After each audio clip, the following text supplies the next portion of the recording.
Boa tarde, turma. Vamos dar continuidade ao nosso curso de Kant e as Ciências. Eu espero que todos estejam passando bem em casa, todo mundo esteja a salvo do coronavírus, nos seus isolamentos sociais, tá certo? Por aqui tá tudo bem e a gente vai continuar as nossas leituras de onde a gente tinha parado, né?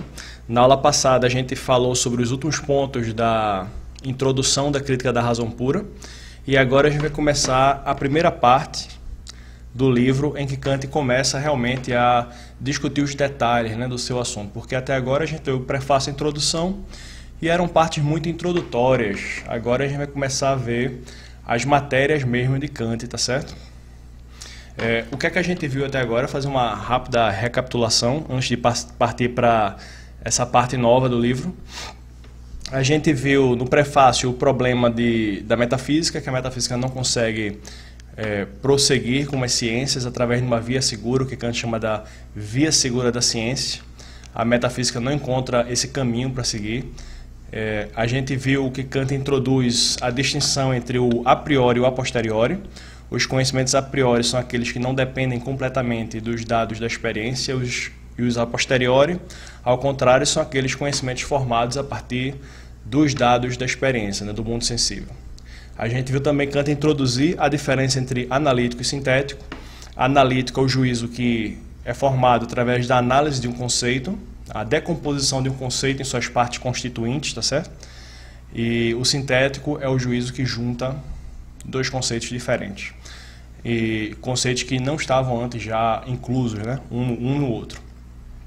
E juntando essas duas divisões, né, essas duas dicotomias entre analítico e sintético e a priori e a posteriori, Kant introduz aí o tema do juízo sintético a priori, que é o juízo que consegue alargar um conceito, né, introduzir novas informações no conceito do sujeito através de um predicado, só que esse predicado não é extraído da experiência, é um predicado que é associado ao conceito de maneira a priori, ou seja, sem depender da experiência. O que é uma coisa surpreendente, né? E Kant dá exemplos que ele defende, né, que são juízos que claramente são sintéticos a priori. Por exemplo, o juízo da matemática, 5 mais 7 é igual a 12, seria um juízo sintético a priori para Kant, tá certo? Não seria analítico, não seria análise de um conceito que faz você chegar no resultado 12, e também não poderia ser a posteriori, sintético a posteriori, porque a gente não vai na experiência para somar 5 mais 7 é igual a 12, tá certo? Se você acha que vai, tente somar 1 milhão mais 1 milhão. Se você chegou no resultado de 2 milhões, é porque você não precisou dos dados da experiência para chegar nesse resultado, né? Porque já pensou você ter que juntar 2 milhões de objetos, né? 1 milhão de objetos, depois outro 1 milhão de objetos, contar, ver que dá 2 milhões de objetos. Imagina o tempo que você demoraria para fazer esse cálculo na experiência, né? Então Kant diz que isso não é analítico e não é a posteriori, dependente da experiência. Então o juízo da matemática tem que ser sintético a priori. E a gente viu também Kant falando sobre o problema da metafísica no sistema dele, que esse é o grande tema que Kant quer discutir, porque a metafísica não dá certo, e ele avisa a gente que a metafísica é uma ciência que deveria possuir juízos sintéticos a priori, assim como a matemática possui juízos sintéticos a priori, e assim como a física possui juízos sintéticos a priori. Só que os da metafísica não dá certo. E por que não dá certo? Para saber por que não dá certo, a gente precisa fazer um exame que mergulhe, digamos assim, dentro da maneira como o ser humano produz o conhecimento, faça um exame assim, por dentro da estrutura do conhecimento humano e examine os elementos que permitem ao ser humano formular juízos sintéticos a priori válidos, né? E examinar esse mecanismo que permite esses novos tipos de juízos, né? Novos porque é Kant que diz que eles são possíveis pela primeira vez, né? Examinar os elementos que possibilitam esses tipos de juízos sintéticos a priori significa examinar por que a matemática funciona, por que a física funciona e por que a metafísica não funciona. Então esses problemas estão todos relacionados na obra de Kant, né? O problema da limite da metafísica, o problema do porquê a matemática funciona, como a matemática funciona e o problema do como a física funciona. Todos esses problemas estão relacionados e todos eles estão relacionados com o problema do sintético a priori, né? Como o sintético a priori é possível, como o juízo sintético a priori é possível. Então Kant chama de crítica. A palavra crítica para Kant significa o nome que ele vai dar para esse exame das possibilidades do de alguma coisa, né? Então a crítica da razão pura é o exame de como é possível o conhecimento pela razão pura, tá certo? É um exame não só de como é possível, é o exame de até onde vai, dos limites. Crítica significa o exame dos limites, tá certo? O transcendental significa o exame das condições que possibilitam alguma coisa. Então, se a gente falar assim, quais são as condições da matemática, para Kant esse é um exame transcendental. Ou se a gente perguntar qual é o limite até onde a matemática pode ir, aí esse seria um exame crítico, tá certo?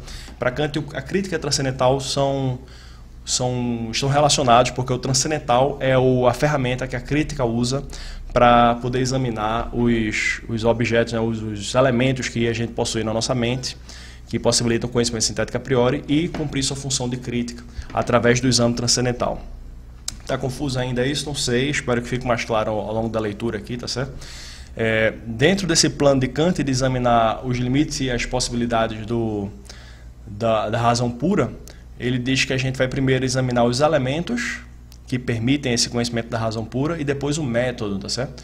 A primeira parte dos elementos, né, da doutrina transcendental dos elementos, transcendental porque vai examinar a condição de possibilidade, tá certo? O que Kant chama de estética transcendental, tá certo? Estética transcendental. E essa é a primeira parte que a gente vai ler, certo? Gostaria de dizer aqui para vocês que vocês estão reparando que esse I aqui ele está fora de linha, né? É estranho isso, acho que é um bug do formato do arquivo aqui no PDF. O PDF ficou mal formado, o I ficou escapando aqui para cima, né? Mas era para ler normal aqui, primeira parte, certo? Primeira parte da doutrina transcendental dos elementos. A gente vem aqui para a estética transcendental. O que seria a estética transcendental? Seria, eu posso falar já alguma coisa aqui, seriam os elementos que possibilitam o conhecimento a priori, mas ligados à sensibilidade. Estética para Kant não tem nada a ver com arte, né? Kant é até um filósofo que fala sobre filosofia da arte, filosofia do belo, né? Mas não nesse livro, esse livro é especificamente sobre teoria do conhecimento. Estética aqui significa o exame da sensibilidade humana, e sensibilidade humana aqui significando a faculdade humana que consegue capturar sensações, né? A sua sensibilidade, você ser sensível ao toque, sensível à audição, sensível à visão, né? Então Kant vai elaborar um modelo de um sujeito, que a gente pode chamar de um sujeito transcendental, que não é um modelo empírico, que ele vai examinar a pessoa psicologicamente para saber como é que ela pensa, mas ele vai examinar um modelo de como o sujeito deveria ser para que seja possível o conhecimento daquelas ciências que são sintéticas a priori. Ou seja, o raciocínio transcendental de Kant é o seguinte: a gente sabe que a matemática é real e a gente sabe que a física é real. Por que a gente sabe que elas são reais? Porque são ciências que seguem o caminho seguro da ciência. Então a sua realidade já é dada. O exame transcendental, então, é o seguinte: o que torna possível que essas ciências sejam reais. Esse é o exame transcendental, tá certo? A estética transcendental, dentro desse exame transcendental, é a parte do livro da Crítica da Razão Pura que vai examinar que elementos da sensibilidade humana a priori possibilitam os conhecimentos que usam juízos sintéticos a priori, como a matemática pura e a física pura, tá certo? Então vamos ler, Kant vai falar sobre isso nessa passagem aqui que a gente vai ler. E eu acho que essa é a aula 5, né? Eu vou, se eu não me engano assim, eu estou pensando em dar aula 5 e aula 6 sobre a estética transcendental. A parte da crítica que vem depois da estética transcendental, que Kant chama de lógica transcendental. Aí eu daria aula 7 e 8 sobre a lógica transcendental. E aí a parte 9, né? A aula 9 seria para encerrar a parte da doutrina transcendental dos elementos. E a aula 10 seria para falar sobre a doutrina transcendental do método. Uma aula só para falar sobre o método, mas o mais importante mesmo seria a doutrina transcendental dos elementos, tá certo? No livro da Crítica da Razão Pura, a doutrina transcendental dos elementos ocupa muito mais páginas do que a doutrina transcendental do método também, tá certo? Ela tem mais coisa para a gente discutir, né? Mais detalhe. Então vamos começar a leitura aqui. Então, primeira parte, né? Estética transcendental, primeira seção aqui, primeiro parágrafo. Sejam quais forem o modo e os meios pelos quais um conhecimento se possa referir a objetos, é pela intuição que se relaciona imediatamente com estes, e ela é o fim para o qual tende como meio todo o pensamento. Então veja só, né? O que é a intuição? Kant vai explicar o que é a intuição nesse texto aqui, mas veja a importância da intuição, né? Intuição para Kant não é você pensar alguma coisa, assim, intuitivamente, algo acontecer. Não é isso. Intuição é um tipo de representação para Kant. Um tipo de representação, um tipo de objeto mental para Kant, tá certo? Esta intuição, então ele está dizendo, veja a importância da intuição, né? Que se relaciona imediatamente, né? A intuição ela se relaciona com os objetos imediatamente, né? E a intuição é o fim para o qual tende todo o pensamento, certo? Isso é importante. Essa primeira partezinha aí, o início da estética transcendental já é importante, tá certo? Vamos ver o Kant explicando o que é a intuição, né? Esta intuição, porém, apenas se verifica na medida em que o objeto nos for dado, o que, por sua vez, só é possível, pelo menos para nós homens, eu posso falar sobre isso aqui daqui a pouco, né? Se o objeto afetar o espírito de certa maneira, né? A capacidade, vou continuar lendo, depois eu explico mais, tá certo? A capacidade de receber representações, receptividade, graças à maneira como somos afetados pelos objetos, denomina-se sensibilidade, tá certo? Sensibilidade. Então, a sensibilidade é o quê? A capacidade de receber representações. Essas representações são as intuições, tá certo? A representação que é formada quando a sensibilidade é acionada por um objeto, né? A gente forma uma sensação com isso e a sensação ela fornece intuições para a gente, tá certo? Então, a intuição é a representação sensível para Kant, sensível porque ela vem da sensibilidade. O que é que não é a sensibilidade para Kant? É o entendimento. Kant diz que a gente tem 3 faculdades principais, né? Na verdade, são mais do que 3, mas 3 são as mais importantes no modelo kantiano do sujeito transcendental. A sensibilidade é como a gente sente as coisas à nossa volta, o entendimento, que é como a gente formula conceitos, e a razão, que é como a gente utiliza conceitos para formar juízos, tá certo? Então são 3 faculdades, uma faz a intuição, a outra faz o conceito, a outra formula o juízo. E o conceito depende das intuições para serem formulados, tá certo? E os juízos dependem dos conceitos para poderem ser formulados. Então há uma escadinha da mais básica para menos básica, né? Para mais avançada, podemos dizer assim, tá certo? Então por isso que ele começa com a intuição, seria o tipo de representação mais básico no modelo de sujeito transcendental dele, tá certo? Que Kant diz que a gente tem.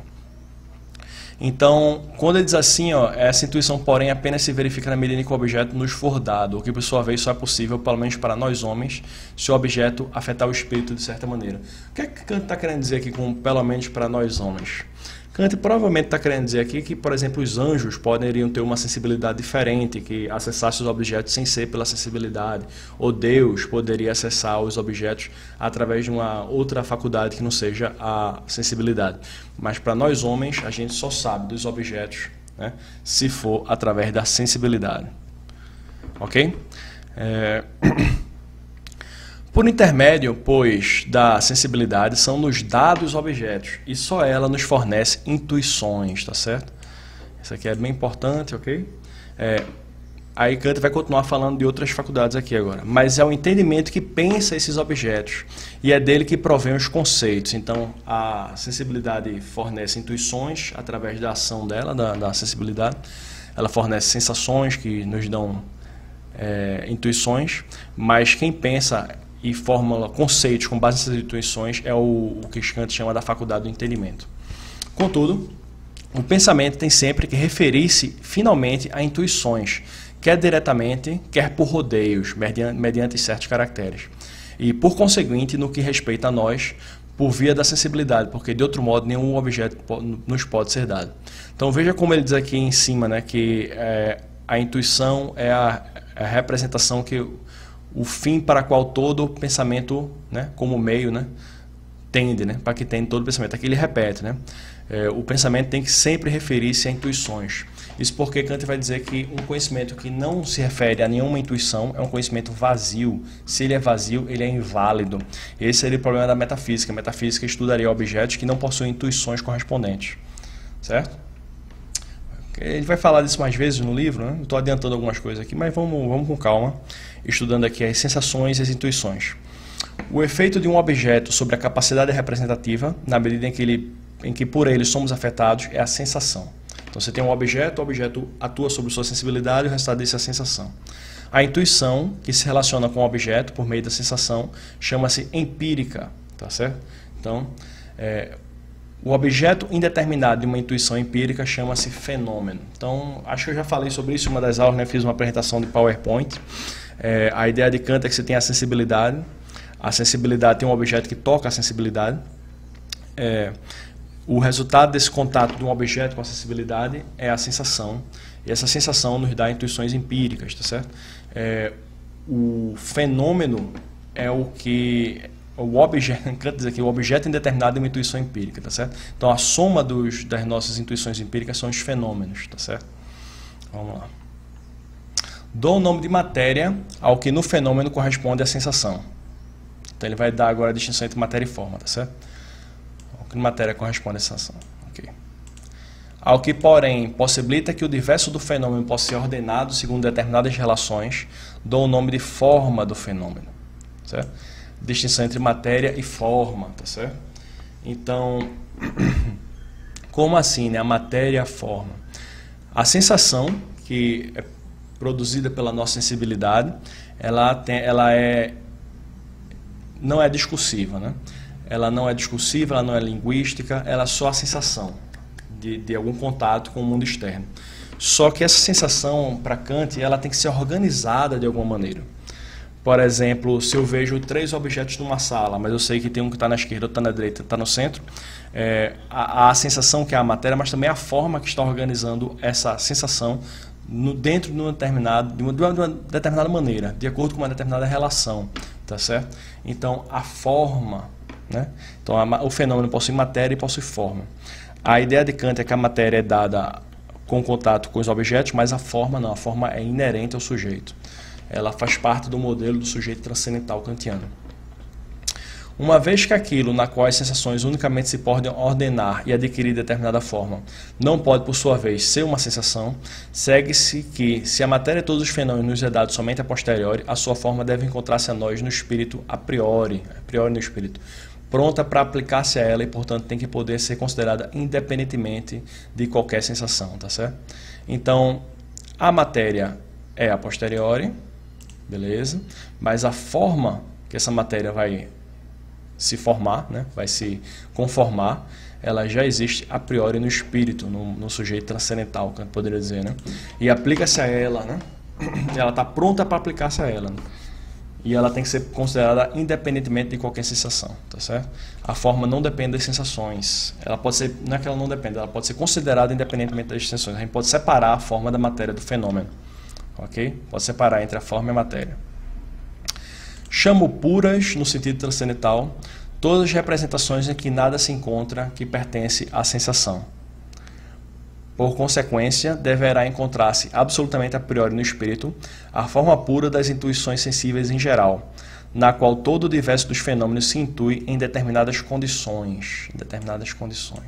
Então, a forma da sensação, ela atribui condições, certo?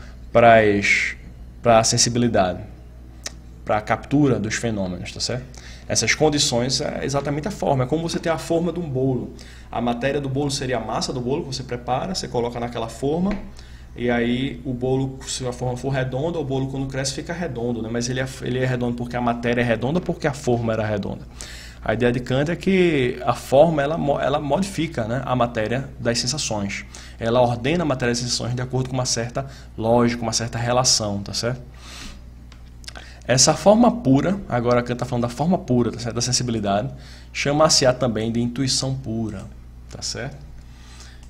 Então, Kant começou falando a intuição, as sensações, tarará, mas veja só a complexidade da história aqui, né? Para Kant existem intuições puras. O que seria intuição pura? Seria exatamente a forma da sensibilidade, a parte da sensibilidade que ordena a matéria das sensações, né? Que ordena, que dá uma ordem, dá uma forma, né?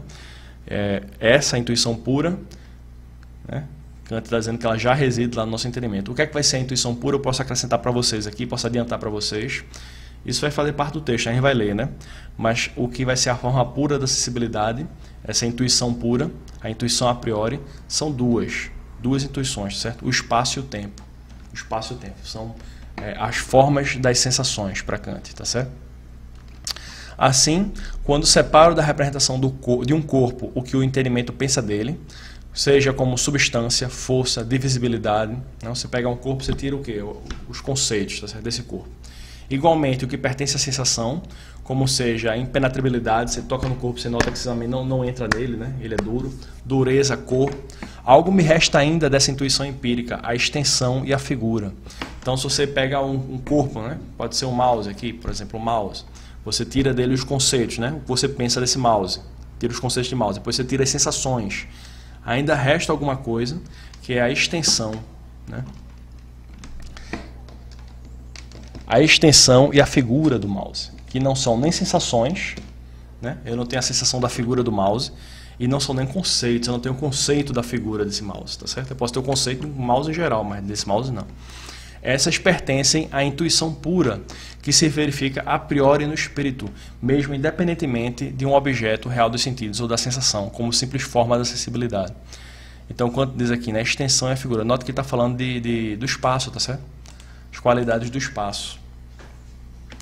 Ok? Então, beleza. Designo por estética transcendental uma ciência de todos os princípios da sensibilidade a priori, tá certo? Uma ciência de todos os princípios da sensibilidade a priori. Tem que haver, pois... tem essa nota de rodapé aqui que eu não vou ler, mas eu vou dizer o que é que ele diz nessa nota de rodapé aqui, tá certo? Nessa nota de rodapé aqui, ele está dizendo para não usar estética nesse livro, ele não está usando estética nesse livro, no sentido de estudo da arte, ou estudo do gosto, ou estudo do belo, tá certo? Que é como se usa muito a palavra estética hoje em dia, né? Relacionada à beleza e tal. Estética vem do grego aesthesis, que significa sensação. Para Kant, então, a estética transcendental é o estudo da sensação, ou seja, a parte transcendental da sensibilidade. A parte da sensibilidade que permite a gente compreender como é possível o conhecimento através de juízos sintéticos a priori. Ficou claro para vocês? Aquela parte do transcendental que eu já tinha explicado, né? O transcendental é o que estuda as condições de possibilidade de alguma coisa. No caso da crítica da razão pura, o transcendental vai ser o que estuda as condições de possibilidade dos conhecimentos da razão pura, dos juízos sintéticos a priori, tá certo? Então, Kant continuando aqui. Tem que haver, pois, uma tal ciência que constitui a primeira parte da teoria transcendental dos elementos. A teoria transcendental dos elementos, né, é a primeira parte do livro de Kant, né? Doutrina transcendental dos elementos, doutrina transcendental dos métodos. Então, a teoria transcendental dos elementos é a primeira parte. Em contraposição a que contém os princípios do pensamento puro e que se denominará lógica transcendental. Então, depois da estética transcendental, que estuda a parte pura da sensibilidade, Kant vai falar sobre a lógica transcendental, que seria o estudo da parte pura do entendimento, né? A lógica que a gente formula independente da experiência, tá certo? Na estética transcendental, por conseguinte, isolaremos, primeiramente, a sensibilidade, abstraindo de tudo que o entendimento pensa com os seus conceitos, para que apenas reste a intuição empírica. Então, você tira primeiro os conceitos, vai sobrar a intuição empírica, certo? Como o exemplo que eu dei do mouse. Em segundo lugar, apartaremos significa separar, né? Separaremos ainda desta intuição tudo o que pertence à sensação, para restar somente a intuição pura e simples, forma dos fenômenos, que é a única que a sensibilidade a priori pode fornecer. Nesta investigação, se apurará que há duas formas puras da intuição sensível, como princípios do conhecimento a priori, a saber, o espaço e o tempo, de cujo exame nós vamos agora nos ocupar. Então, a ideia de Kant é que se você abstrai o que a gente pensa das coisas, sobram as intuições das coisas, as sensações que a gente tem das coisas, empíricas. Mas se você abstrair tudo que tem de empírico na sensação, você vai chegar na forma da sensibilidade. E existem duas, as duas intuições puras, o espaço e o tempo. Então, primeira seção da estética transcendental vai ser do espaço, certo? Nessa seção aqui, Kant vai fazer duas exposições de cada um dos conceitos. Exposição do espaço, as duas exposições são a exposição metafísica e a exposição transcendental de cada um dos conceitos, tá certo? Quais são os dois conceitos, espaço e tempo? Então, ele começa aqui com a exposição metafísica do conceito, depois ele vai para a exposição transcendental do conceito. Qual é a diferença entre exposição metafísica e exposição transcendental?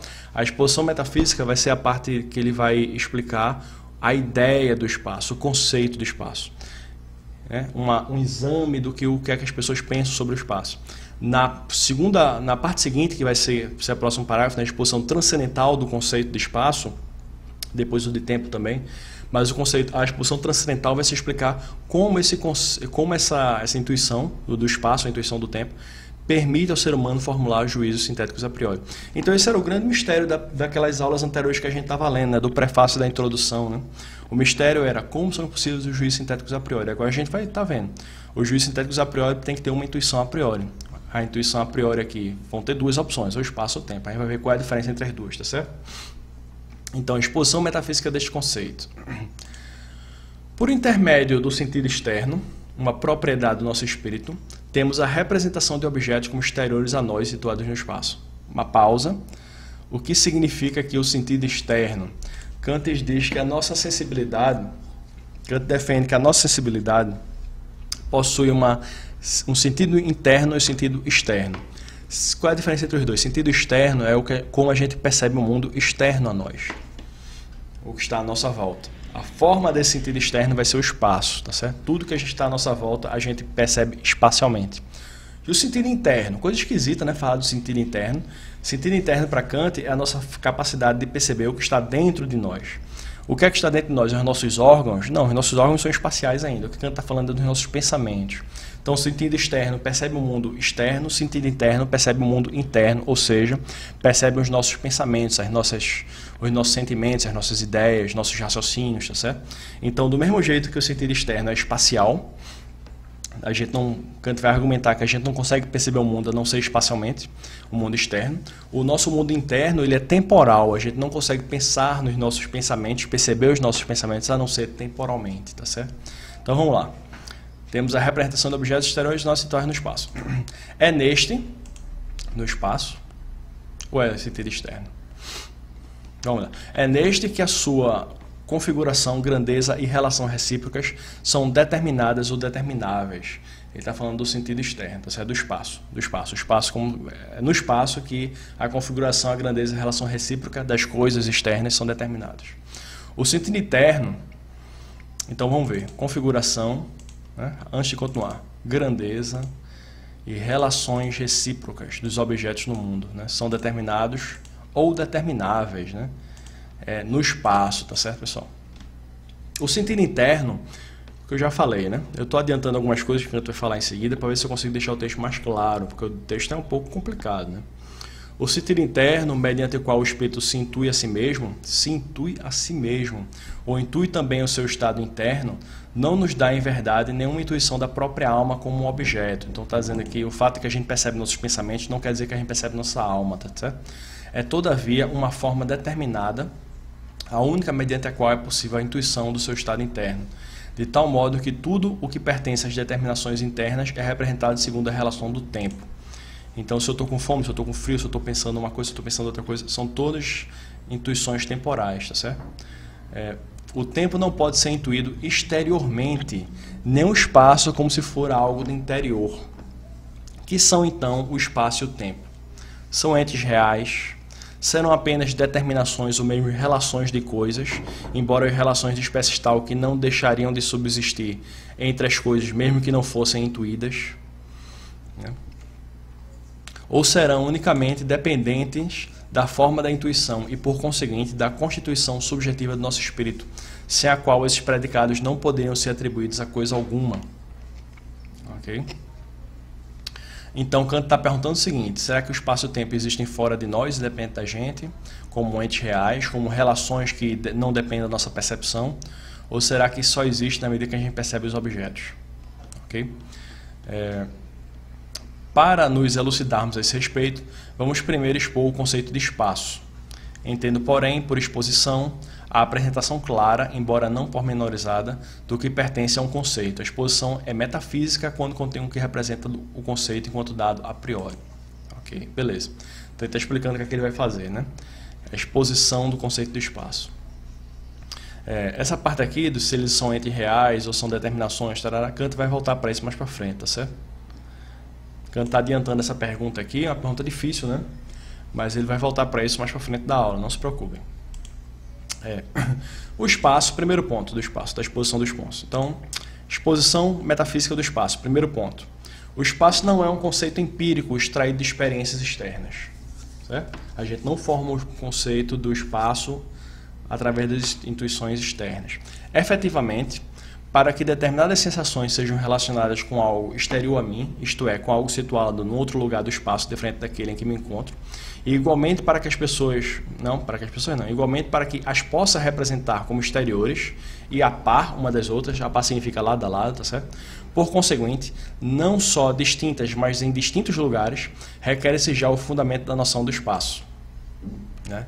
Logo, a representação do espaço não pode ser extraída pela experiência das relações dos fenômenos externos. Pelo contrário, essa experiência externa só é possível antes de mais nada mediante essa representação do espaço, tá certo? Então, Kant está dizendo assim, eu não formulo a noção do espaço vendo os objetos distintos e percebendo a relação entre eles, tá certo? É o contrário, o fato de eu já possuir o espaço na minha mente é o que permite eu perceber os objetos como sendo distintos e em relação espacial uns com os outros. Por exemplo, se eu disser que o microfone e o mouse estão aqui lado a lado, certo?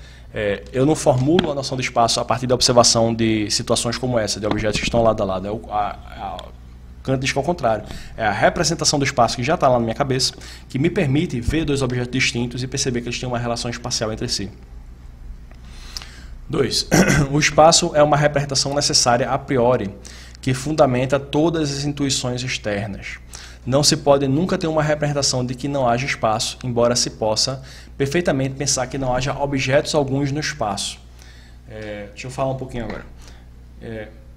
Eu já vi estudiosos de Kant dizerem que esse é o argumento mais forte de Kant para o que ele quer defender do espaço, né? Que o espaço é uma intuição a priori, a forma pura da sensibilidade humana.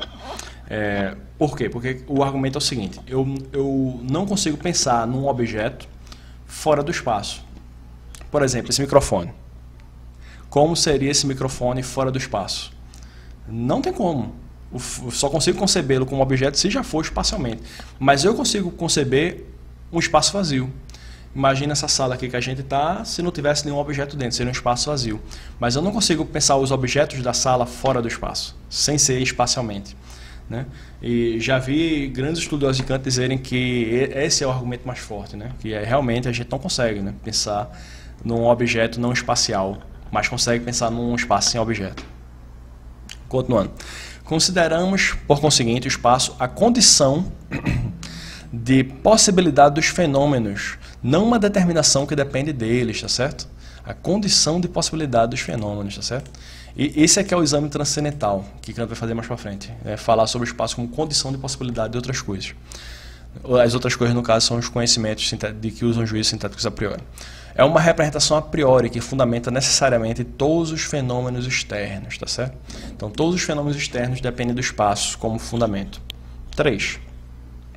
O espaço não é um conceito discursivo, ou como se diz também, um conceito universal das relações das coisas em geral, mas uma intuição pura, porque, em primeiro lugar, só podemos ter uma representação do espaço único quando falamos de vários espaços, referimos-nos a partes de um só e mesmo espaço.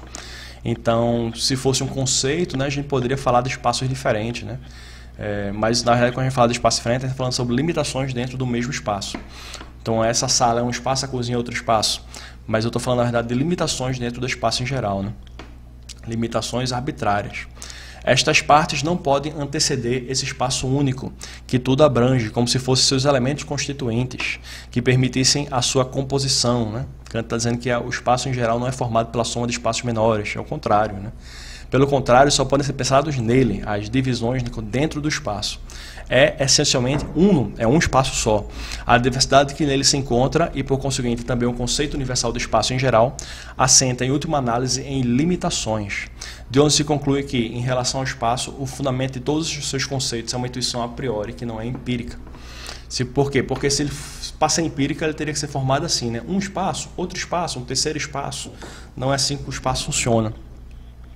Assim, as proposições geométricas, como por exemplo, que num triângulo a soma de dois lados é maior do que o terceiro, não derivam nunca de conceitos gerais de linha de triângulo, mas da intuição, e de uma intuição a priori, com certeza apodítica, né? Bom, se é a priori tem que ter certeza apodítica, né? Um pouco redundante isso para Kant, né? Apodítico significa que pode ser demonstrado necessariamente. Kant já havia falado lá no prefácio que se alguma coisa é a priori, ela é necessária, né? Tá certo? 4. O espaço é representado como uma grandeza infinita dada. Ora, não há dúvida que pensamos necessariamente qualquer conceito como uma representação contida numa multidão infinita de representações diferentes possíveis, como sua característica comum, tá certo? Por conseguinte, subsumindo-as. Então, Kant está dizendo assim, você tem várias representações de um cavalo, tá certo? Então, o conceito ele é pensado como um agrupamento de uma multidão desses conceitos de representações de cavalo, né? Subsumindo as representações de cavalo num conceito geral de cavalo. Porém, nenhum conceito enquanto tal pode ser pensado como se encerrasse em si uma infinidade de representações. Então, não pode ter infinitos cavalos, tá certo? Todavia, é assim que o espaço é pensado, pois todas as partes do espaço existem simultaneamente no espaço infinito. Simultaneamente no espaço infinito, né? Se você pensar na geometria, né, qual é o limite do espaço geométrico? O espaço geométrico é infinito, né? Você pode caber em infinitos pontos no espaço geométrico, né, infinitos planos, infinitas retas. Portanto, a representação originária do espaço é uma intuição a priori e não um conceito. Então, essa primeira parte, Kant quis argumentar que o espaço é uma intuição, não um conceito, tá certo? Próxima seção, exposição transcendental do conceito de espaço, é que começa a ficar mais próximo assim, do sistema kantiano, a análise que ele faz do espaço, né? Entendo por exposição transcendental a explicação de um conceito considerado como um princípio a partir do qual se pode entender a possibilidade de outros conhecimentos sintéticos a priori. Então, exposição transcendental aqui, ó, um princípio, né? Um princípio, ok? De outros conhecimentos sintéticos a priori. Opa, marquei demais aqui. Bom, tem nada. Para este desígnio requer-se que do conceito dado decorra realmente conhecimento dessa natureza, certo? Então, o conceito de espaço, qual é o conhecimento que vai vir do conceito de espaço? Kant vai dizer, né? Mas tem que vir algum. Né? Que esses conhecimentos apenas sejam possíveis pressupondo-se um dado modo de explicação desse conceito. Então, Kant vai dizer que o espaço possibilita algum tipo de conhecimento. Vamos ver qual. Aqui, a resposta logo aqui é a seguinte, né? A geometria é uma ciência que determina sinteticamente e, contudo, a priori, as propriedades do espaço, que deverá ser, portanto, a representação do espaço para que esse seu conhecimento seja possível. O que deverá ser para que ele seja possível? O espaço tem de ser originariamente uma intuição, porque de um simples conceito não se podem extrair proposições que ultrapassem o conceito, o que acontece, porém, na geometria, né? Na geometria são juízos sintéticos, então, se o espaço fosse um conceito, a geometria seria somente a análise do conceito de espaço, mas aí não se pode formular juízos sintéticos a partir da análise do conceito do espaço. Então, o espaço tem que ser uma coisa diferente do conceito, tem que ser uma intuição, né? Aí ele está dizendo aqui, na introdução, seção 5, a gente já leu. Mas essa intuição deve se encontrar em nós, a priori, isto é, anteriormente a toda a nossa percepção de qualquer objeto, sendo, portanto, uma intuição pura e não empírica. Com efeito, as proposições geométricas são todas apodíticas, isto é, implicam consciência de sua necessidade como, por exemplo, o espaço tem somente 3 dimensões, não podem ser, portanto, juízos empíricos ou de experiência, nem derivados desses juízos, tá certo? Então, Kant está falando assim de uma geometria específica, né? Há uma crítica muito comum que se faz ao sistema de Kant que na matemática atual existem figuras geométricas com mais do que 3 dimensões, né? Se podem calcular e tal. Mas Kant está falando aqui de uma geometria específica, né? A geometria da época de Euclides, e ele está dizendo que para fazer essa geometria, de que o espaço tem 3 dimensões, o espaço tem que ser a priori e tem que ser uma intuição, ou seja, tem que ser uma intuição a priori, tá certo? A priori por quê? Porque ele vai dar necessidade para os juízos que se extraem dele, e intuição por quê? Porque se fosse um conceito, os juízos da geometria seriam todos analíticos e não são sintéticos, tá certo? Mas, como poderá haver no espírito uma intuição externa que preceda os próprios objetos? Esse é o grande tema de Kant, né? Uma intuição externa que preceda os próprios objetos e que permita determinar a priori o conceito destes. É evidente que só na medida em que se situa simplesmente no sujeito como forma do sentido externo em geral, o sentido externo é a parte da sensibilidade que percebe o mundo exterior, tá certo? Ou seja, enquanto propriedade formal do sujeito de ser afetado por objetos, e assim, por uma representação imediata dos objetos, ou seja, uma intuição. Sendo assim, só a nossa explicação permite compreender a possibilidade da geometria como conhecimento sintético a priori. Qualquer outro modo de explicação que não permita, embora aparentemente semelhante à nossa, pode distinguir-se deste por essas características com a maior segurança. Então, essa era a questão que Kant coloca no início da sessão, né? que tem que explicar qual é o conhecimento que vem do espaço e que só esse tipo de análise do espaço permite explicar aquele conhecimento. Kant vai dizer que se você analisar o espaço de qualquer outra maneira, você não consegue explicar a geometria como um conhecimento de juízos sintéticos a priori. Por quê? Porque a geometria estuda o espaço. Só que é um espaço a priori, porque é necessário, os conhecimentos geométricos são necessários, mas não pode ser um conceito, né? Eu já expliquei isso, né? Não pode ser um conceito, tem que ser uma intuição. Então tem que ser uma intuição a priori. E essa tal dessa intuição a priori só é possível por causa da Revolução Copernicana, que a gente conversou lá na época do prefácio, tá certo? Consequências dos conceitos precedentes. Vamos ler só essa parte aqui para encerrar a aula, tá certo? Letra A, primeira consequência. O espaço não representa qualquer propriedade das coisas em si, nem essas coisas em suas relações recíprocas, tá certo? Opa, fiz errado aqui. Nem essas coisas são relações recíprocas. Quer dizer, não é nenhuma determinação das coisas inerente aos próprios objetos e que permaneça, mesmo abstraindo de todas as condições subjetivas da intuição. Pois nenhuma das determinações, quer absolutas, quer relativas, podem ser intuídas antes da existência das coisas a que convém, ou seja, a priori. Então, Kant está dizendo o seguinte, o espaço não é uma propriedade das coisas, nem uma propriedade da relação das coisas. Por quê? Porque a noção do espaço precede a intuição das coisas. Né? Aquela história, você pode ter uma sala vazia, depois chegar e colocar um objeto dentro da sala vazia. O espaço já estava lá antes do objeto. Tá certo? Então, essa parte aqui das consequências dos conceitos precedentes que a gente está lendo agora, tá certo? Kant vai querer distinguir a concepção dele de espaço e de tempo. Aqui nessa primeira parte é o espaço, mais para frente ele vai falar do tempo. Das noções de espaço e de tempo de dois autores principalmente, Newton e Leibniz. Newton, físico inglês, na época era considerado um pensador importante da escola do empirismo inglês, tá certo? Hoje em dia a gente não considera Newton como um filósofo, né? Na época dele ele era considerado um filósofo, tá certo? Ele estudava a filosofia da natureza, que a gente chama hoje de física, né? Então, Newton no empirismo inglês e Leibniz na escola do racionalismo, herdeira do racionalismo cartesiano, tá certo? E a ideia de Newton é que o espaço é uma coisa física, né? A ideia do espaço é como se fosse um container, né?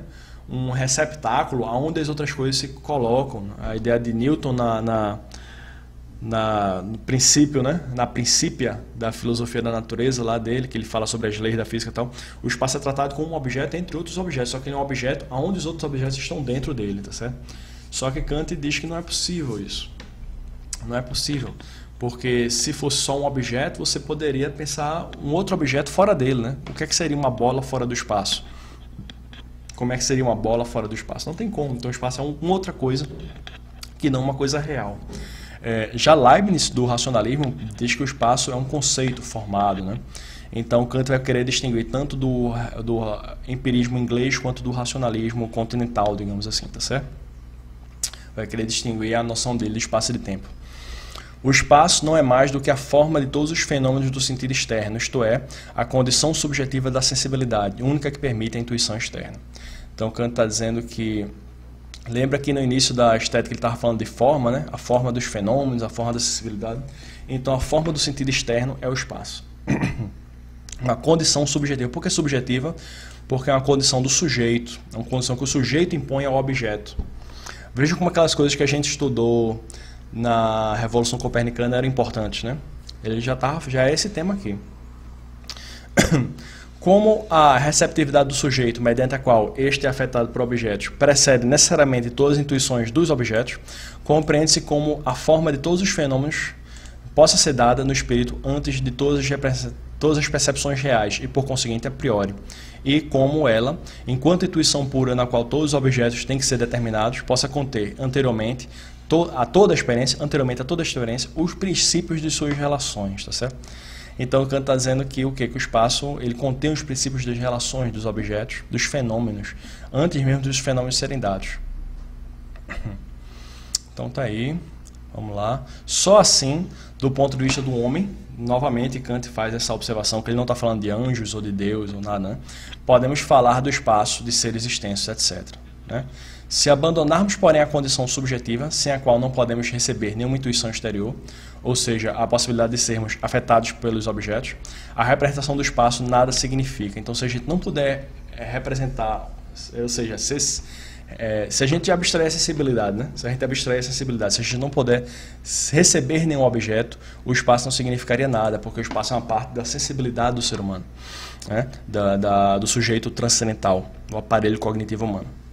Este predicado só é atribuído às coisas na medida em que nos aparecem, ou seja, são objeto da sensibilidade. Então a gente tem que ter os fenômenos para poder ter o espaço, mas não um fenômeno específico. A gente tem que ter a capacidade de representar os fenômenos em geral para poder ter o espaço. Se a gente perder a sensibilidade, a gente perde o espaço também.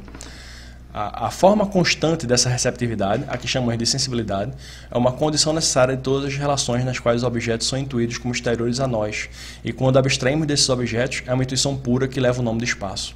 Que ele está falando do sentido externo. Né? Para o sentido interno, a argumentação vai ser semelhante, mas um pouco diferente. Né? Como não podemos fazer das condições particulares da sensibilidade as condições da possibilidade das coisas mesmas, mas somente dos seus fenômenos, bem podemos dizer que o espaço abrange todas as coisas que nos possam aparecer exteriormente, que são os fenômenos, mas não as coisas em si mesmas. A gente não pode dizer que o espaço é um predicado das coisas nelas mesmas, mas só como elas parecem ser para nós, sejam ou não intuídas e qualquer que seja o sujeito que as intua.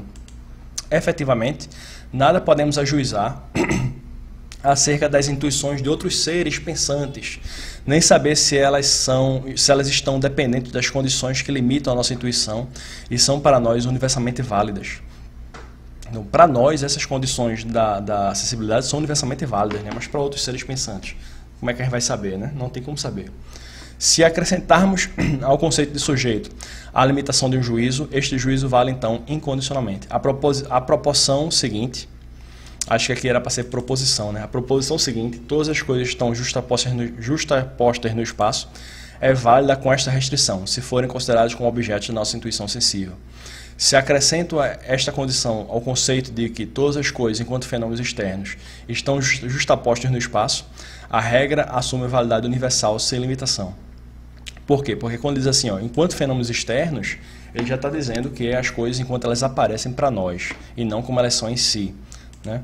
As nossas explicações ensinam-nos, pois, a realidade do espaço, isto é, a sua validade objetiva, em relação a tudo que nos possa ser apresentado exteriormente como objeto. Então o espaço ele é real, desde que você considere que a gente não está falando das coisas em si, a gente está falando das coisas como elas parecem ser para o sujeito transcendental, ou seja, como fenômenos. E, ao mesmo tempo, a idealidade do espaço em relação às coisas quando consideradas em si mesmas pela razão, isto é, quando não se atenda à constituição da nossa sensibilidade. Deixa eu explicar isso aqui, né? Por que ele está dizendo a idealidade disso? Porque o espaço não está nas coisas, está no sujeito. Leibniz argumentava que o espaço estava no sujeito. Newton argumentava que o espaço estava nas coisas. Kant está dizendo que os dois estavam certos só de maneira limitada, tá certo? Vamos continuar aqui, Kant vai concluir. Afirmamos, pois, a realidade empírica do espaço, no que se refere a toda experiência exterior possível, e não obstante a sua idealidade transcendental, ou seja, que o espaço nada é se abandonarmos a condição de possibilidade de toda experiência e o considerarmos como algo que sirva de fundamento das coisas em si. Então, em relação às coisas em si, o espaço é ideal, porque ele está no sujeito, mas se você considerar que as coisas aparecem para o sujeito através da sensibilidade, então o espaço adquire uma realidade empírica, porque empiricamente todas as nossas experiências externas são experiências espaciais. Mas não quer dizer que com isso que o espaço está nas coisas, né? Ele possui também essa idealidade transcendental. Bom, Kant continua argumentando aqui, mas a aula já está bem extensa, né? Eu vou deixar vocês para lerem aqui, ó, desse parágrafo aqui até o final da sessão. A parte principal eu já li, né? Mas aqui ele vai explicar mais. É até legal vocês lerem isso aí sozinhos, tá certo? E como a aula já está se estendendo muito, sempre tem esse problema, né? Sempre estou correndo contra o tempo, porque é muito texto, é muita explicação. E a gente leu quase nada da estética ainda, né? Mas não tem problema não, a gente vai conseguir. E vou encerrar a aula por aqui, tá certo? Na próxima aula a gente vai continuar a partir do tempo. Segunda sessão do tempo, tá certo? Então vou deixar esses dois parágrafos para vocês lerem aí, tá certo? 2 parágrafos para vocês lerem aí. Bom, pessoal, é isso. Vou encerrar a aula por aqui. Foi um prazer revê-los E fiquem todo mundo bem em casa. Espero que todo mundo esteja aí saudável, tá certo?